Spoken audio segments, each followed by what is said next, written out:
My name's Debi Gliori and I'm an illustrator and a writer. When I'm writing, I don't consciously put myself in the frame of mind of a child. I probably never grew up, so I am in a sort of dream state when I'm writing and illustrating. And I think the dream state is a bit like the state I was in as a child. I think picture books and books in general are the perfect place to address anxieties and concerns for children. Usually they tend to be read at bedtime, which is the time of day where the biggest anxieties and fears tend to bubble up.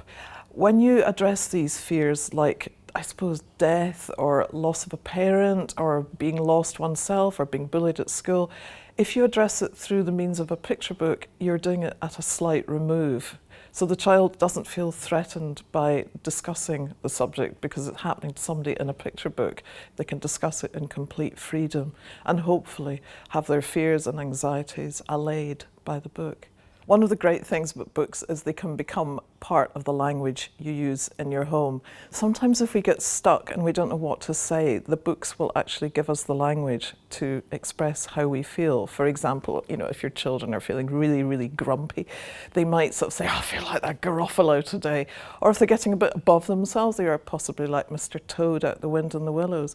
And I have moments where I definitely feel like a wild thing because I want to run after my children and eat them up because I love them so. Books can give us that. They can give us the way to express exactly how we feel.